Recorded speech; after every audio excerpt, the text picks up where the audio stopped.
Yeah, I'll react to that, sure. You guys, wait, you can't see this. Hold on, hold on, hold on. Look at this.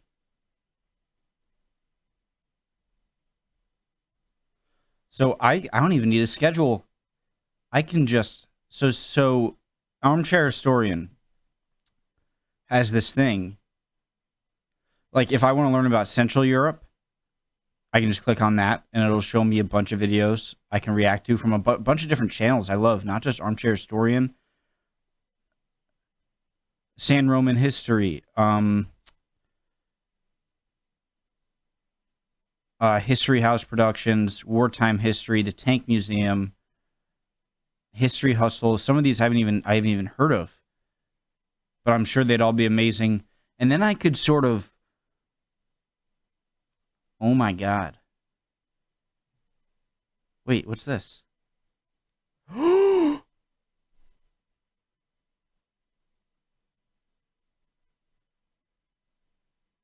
It has Jabsy. Okay. I feel like a kid in a candy shop right now. I'm definitely going through these. Wow. Okay. Let's get back to the original video. Let me get a background quick. One sec. Bear with me. Just give me a standard one. Okay. Let's go. Original link to the video, top of the description below. Right below that, link to the Discord. Click on it, send you right over there. Right under that, link to my second channel, Mr. McJibbin, where I do more non-history related stuff. Let's go. How France defeated... Where is it? How France destroyed 60 Panzers in one day. I'm not sure if... It's got to be post... I'm assuming this isn't before the invasion, because... Yeah, okay, let's find out. September 1944. It's a frigid, rainy night. Sherman tanks and Wolverine tank destroyers lie on a wooded ridgeline, firing into a village below. Infantry, dismounted from their American M3 half-tracks, dig in for the coming night. However, these aren't American troops, but members of General Leclerc's 2nd French Armored Division. Situated deep behind German lines, the French are screening General Patton's Third Army, which is attacking Metz and Nancy to the north. Patton's ultimate goal is to reach the Siegfried Line at Saarbrücken, and, after breaching it, move to occupy the German city of Frankfurt. However, the Germans aren't without recourse. Although their defenses haven't been much more than an inconvenience to the Allied advance, the Germans are planning a decisive armored counterattack to uppercut Patton from the south. But standing in their way is Hayslip's 15th Corps, with the French 2nd Armored at the bleeding edge. On September 11th, General Leclerc...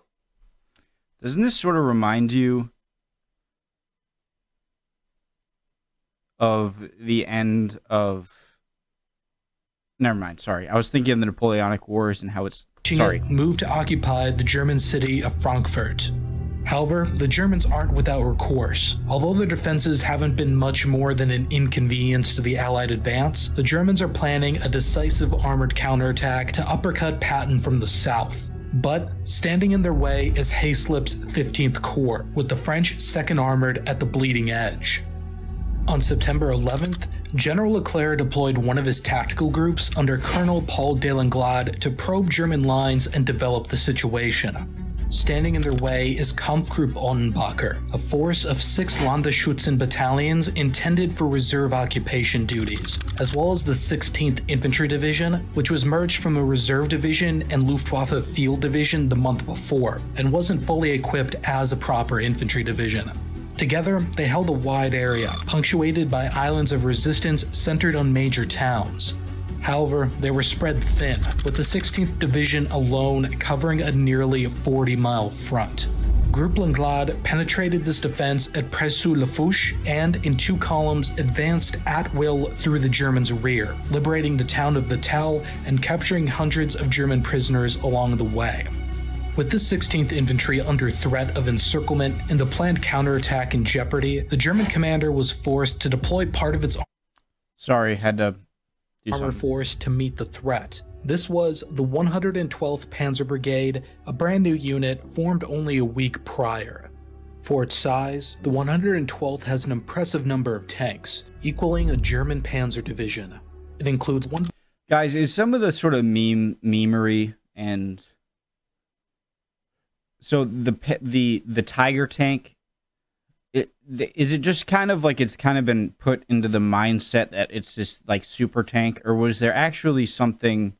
I'm coming almost from complete ignorance. I know nothing really about the Tiger tank other than it was very scary, but exactly what made it that way and how is it so much better than its previous,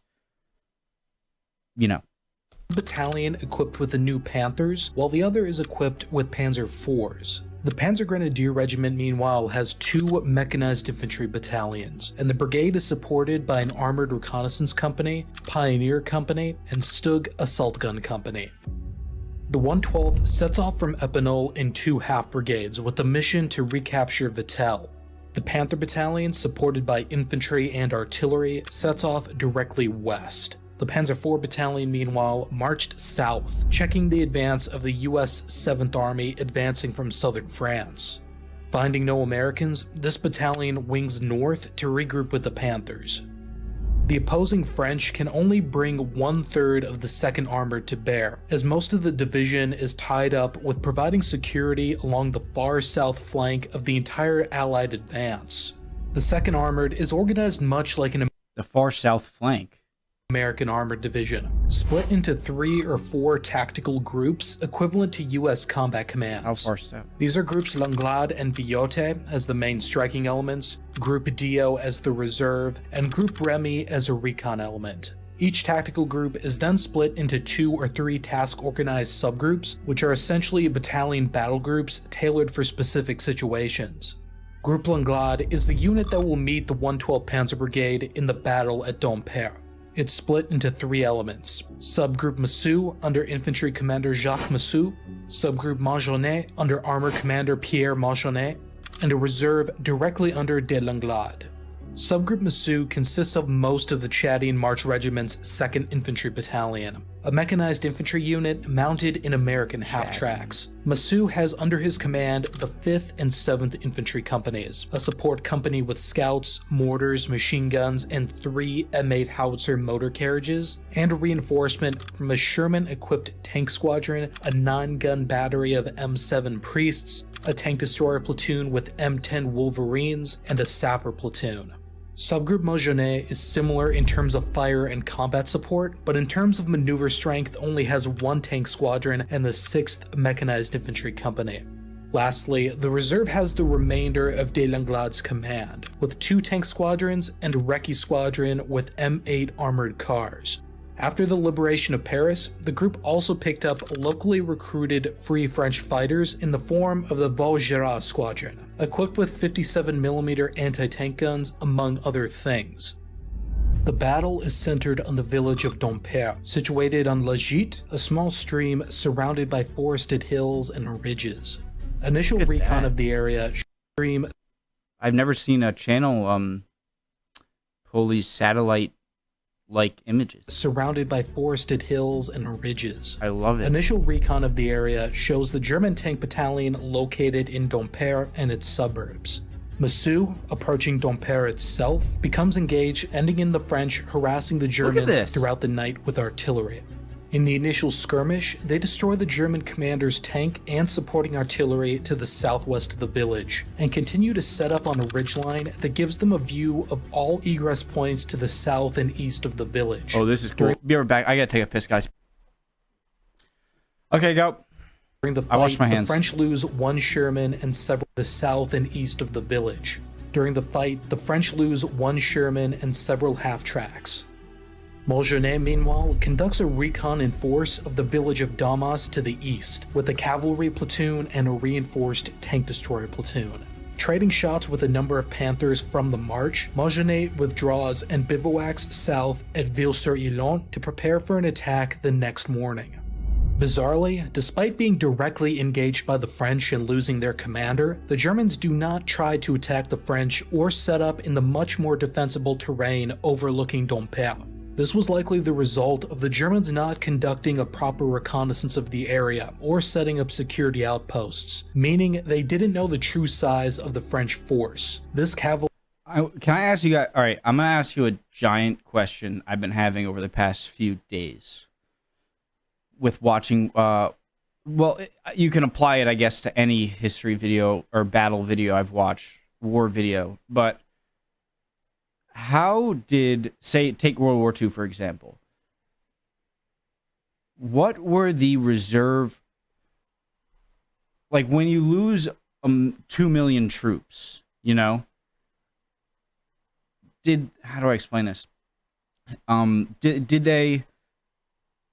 they stagger the, that's a good word. Did they stagger the really good troops so that they didn't all just get wiped out? Or was it always the case that at this point in the war, like your most fit and your most perfect bodied, not perfect, but just most able soldiers would have been used up in the first few million casualties? And so wouldn't, you know what I'm trying to get to? Like, wouldn't all of them at this point in the war for, say, Germany or Russia be much less quality, lower quality troops? Does that make sense? It really is a big question I've been having, and I hope I got that across right. Just, they keep moving on and keep getting reserves. It's just, how good are they?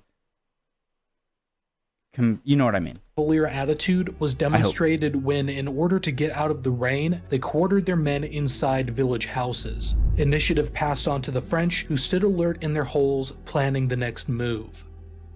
At dawn, Delenglade sends out a recon party with tanks, tank destroyers, and engineers north towards Charm to link up with elements of the US 314th Infantry Regiment. Although they'll be back later in the evening, they won't be present for the battle. Around the same time, a tank destroyer platoon with a jeep escort scouts out the road to Damas. Upon making chance contact with a company of German tanks just outside of Damas, the 4 Navy tank destroyers knock out 2 Panthers and force a German retreat. Suppressed by the French artillery and lacking initiative, the Germans do not make a decisive move against Montjonet, leaving Damas open to attack. Delenglade has a plan to trap the Panther battalion. Subgroup Massou, set up on the ridge to the southwest of Dompierre, will attack from the north and southwest to block the Panthers from continuing north towards Mirecourt. Subgroup Montjonet, meanwhile, will seize the village of Damas and cut Route Nationale 166, preventing the German retreat back to Epinal. With all egress routes blocked, American air support will directly target the Panthers in the low ground. An American air controller under Leclerc has been able to contact the 19th Tactical Air Command, which has allocated 6 P-47 Thunderbolts from the 406th Fighter Group for the task.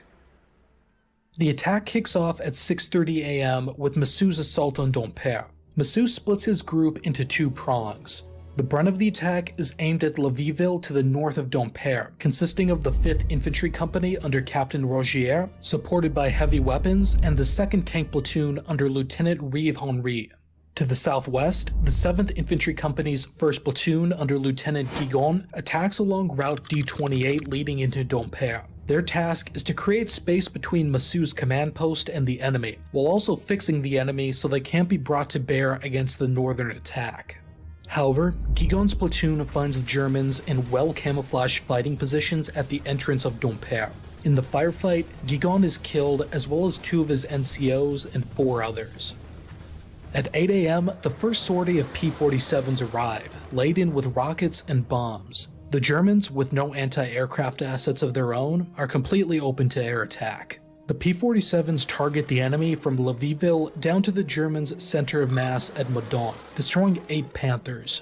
This strike, guided in by flares, give the French the cover they need to bound forward. Rogier's company enters Laviville at around 8 a.m., and after being reinforced with a tank destroyer platoon at 10 a.m., takes the cemetery situated on a height overlooking Dompierre. The French now have the key terrain to completely control the battlefield.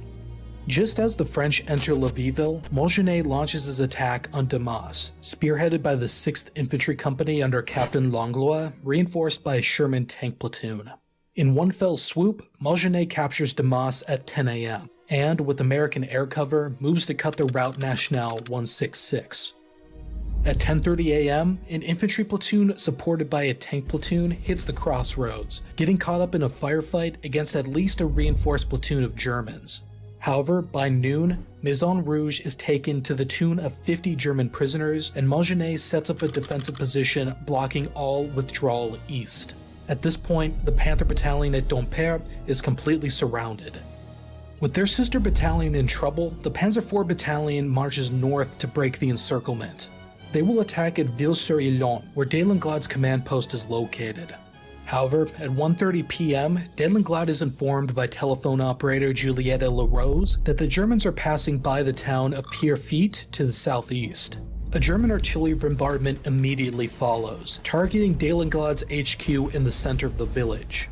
Major Henri Verdier, Deslinglade's chief of staff, directs the reserve to set up a defensive position at Champ de Mars consisting of 1 light tank and 2 anti-tank guns. This defense makes first contact with a German recon party traveling ahead of the main column. During the engagement, the French trade 2 of their anti-tank guns for 1 German recon car. Realizing the threat to the south, I'm not sure, is that a good trade or not? I don't really... Verdier reinforces I guess not, right? the defensive line within a fruit orchard at Epong overlooking Route D6. This includes 2 Shermans and 2 tank destroyers hastily moved south from Malgenet at Damas, an additional Sherman, and 3 machine gun armed jeeps. In their first attack, the Germans deploy a company of Panzer IVs on the west side of Route D6. Sorry, guys. I just wanted to pause However, for a second. Why not, if you're defending, why not just blow these little forested, tree woods-like areas just to smithereens? Like if you're, because that's the only place where a tank could hide. Maybe there's some tactical use for defenders as well, but why not just shell the crap out of stuff like this and just leave nowhere to hide? Am I oversimplifying it? Probably am. Okay. Company of Panzer IVs on the west side of Route D6. However, the French with their dominating and concealed positions destroy 5 Panzer IVs in the process. With the armor attack pushed back, the Germans try an infantry attack, hitting the French right flank with Panzer Grenadiers. However, the inexperienced infantry are stopped cold by the 2 jeeps Diligent and Vigilant, positioned in a wood west of the hamlet. The flight of P-47s return for the 4th time in the day, strafing Germans backed up on Route D6 with machine gun fire, having used up their heavy ordnance on tanks clustered at Medan. When the P-47s return to base, the Germans trapped at Medan launch a counterattack to the southwest, trying to link up with their sister battalion. They advance towards Masseuse Ridge southwest of Dompierre, supported by Panzer Grenadiers. But this breakout attempt fails, and the Germans lose 4 tanks to artillery. Meanwhile, up north, 12 tanks try to escape up the forested slopes north of Dompierre, but 2 Shermans and 3 Wolverines hidden in the cemetery are there to stop them. So, starting this video, I wasn't exactly sure when in the war this would happen. I couldn't see an area where it would happen before France fell, and so it had to have been after D-Day, which it is. But, okay, what was my point? I had a big point. What was my point? 2 Shermans and 3 Wolverines. Right. So, I wasn't sure if it was just this giant battle or whatever, and the Germans just lost completely. But a lot of it is just capturing all of these sitting duck German tanks before they can escape. Wolverines hidden in the cemetery are there to stop them. Some crews, frightened by the ambush, abandon their tanks without being hit. These are among the 3 intact Panthers the French capture from the battlefield that day. The encirclement around Dompierre holds. However, down south, at dusk, a 3rd armor attack is attempted the same way as the first, but it's stopped and the Germans lose an additional 3 tanks. Despite holding against the far superior numbers of the German demi-brigade, Deslingade fears he may be overrun. Seeking to conserve his force, he pulls his limited reserve out of the town. Part of the defense force sets up at Gelvécourt, where part of the group's Free French Company is defending. The recon party that was sent out earlier in the morning has returned as well, and also set up at Gilles-Bécourt. Delenglade moves his command post to the woods west of Dompierre in much safer territory. Following the French withdrawal, the Germans enter Ville-sur-Yonne at 8 p.m. However, with the Panther Battalion destroyed and the Panzer Battalion down to half its tanks, there isn't much reason to continue. The survivors of the Panther Battalion have abandoned what's left of their vehicles and fled east on foot. Imagine a cow got hit by a tank round. The battalion have abandoned what's left of their vehicles and fled east on foot. The Battle of Dompierre has been won by the French, who spend the night clearing the town.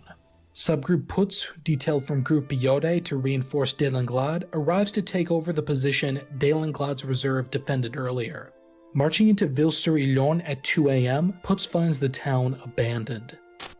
The next morning, after reconsolidating east of Montgenet's position, the Germans make one last attempt. This is a genius idea by him, by the way. What's this battle order? I haven't seen this before, and it's a good idea if he's the one to kind of pioneer it in the history community on YouTube to use satellite imagery to describe battles. That's cool. Morning after reconsolidating east of Montgenet's position, the Germans make one last attempt to break the encirclement. At 4 p.m., a Panzer IV company attacks from a ravine at Gore towards Damas, but quickly loses 5 tanks to Montgenet's security on the ridgeline. 2.5 hours later, they make another attack supported by Panzer Grenadiers at Maison Rouge, but they too are pushed back. With this final failure, the 112th Panzer Brigade abandons the battlefield, losing all but 4 of its Panthers at Dompierre. With one battalion wiped out and another cut in half. So what's the difference between a Panther and a Tiger tank? The 112th Brigade was absorbed by the 21st Panzer Division only a few weeks after it was created. This was regarded at the time as the fastest destruction of a Panzer unit on the Western Front. The German report on the battle characterizes their losses as unbelievably high, versus the French, who only lost 2 Stuarts and 6 Shermans, but a relatively heavy 44 dead. Overall, the battle was an excellent example of joint fires coordination, with a great many tanks being destroyed by American air support. It seems just that the German tank groups should have had all the fear here, and I'm sure they did, of being wiped out, having your opponent having air force, artillery bombardments, and all this, and you just trying to escape or form cohesive units to attack. It's just like you're a bunch of tanks and a bunch of tank squadrons against a coordinated army offensive, and it doesn't turn out well. Additionally, it showcased the flexibility and lethality of the French Armored Division, armed with the tanks, infantry, artillery, and other support necessary to conduct attacks through complex and open terrain and defend against attacks from a larger armored force from multiple directions. At the same time, things might have gone differently if the unit the French faced wasn't brand new and had adequate training. The French benefited not only from information provided by French civilians and their own reconnaissance, but also from the fact that the Germans failed to conduct their own reconnaissance. This caused the Germans to not take the threat seriously, and basically cede all key terrain to the French. But during the battle, Delenglade's reserve was stretched to the brink, as all of the infantry was tied up maintaining the encirclement around the trapped Panther Battalion. The thing that just makes the German tanks look so much cooler is that they have these giant barrels, whereas you look at the American and French tanks, and maybe, hey, it's not the size, it's how you use it, but it seems like such a small gun for such a large tank. During the battle, Delenglade's encirclement around the trapped Panther Battalion. The fact that 2 jeeps could stop a battalion of Panzer Grenadiers at Ville-sur-Yonne was largely down to a disparity in tactical skill. The French likely could have done better with more infantry support, which was addressed at the divisional level over the following months by adding 3 additional mechanized infantry companies to the cavalry regiment and integrating Free French forces to increase bayonet strength. But overall, the Battle of Dompierre went down as one of the French 2nd Armored Division's finest hours, and showed it to be on par with the best of the American and British armored divisions of the time. Well done, boys. If you enjoyed this video, check out this video on Red Army motorcycle units, Soviet reconnaissance and raiding units using American equipment to support their armored formations. Right, one of the things, I haven't seen this, and I'll check it out. A great channel. I'm glad I stumbled upon it, or that you guys recommended it. Thank you. Who was it that recommended it? Who are you? Who? Right here, right? Menu? Now? Meh? Now? No? Menu? How do you... Menu. How do you say your name? I'm sorry. Great video. Really was great. Oh yeah, and one of the things I learned, I was watching History Channel, World War II from space, is that they would use American trucks, the Soviets, with anti-tank weapons, you know, hitched to the back, like a trailer, and could, you know, go super fast and have that big firepower to go against the German tanks. Awesome channel. Glad I found it. Glad you guys recommended it. I keep trying to take all the credit. You guys, great job. Awesome. See you guys next time.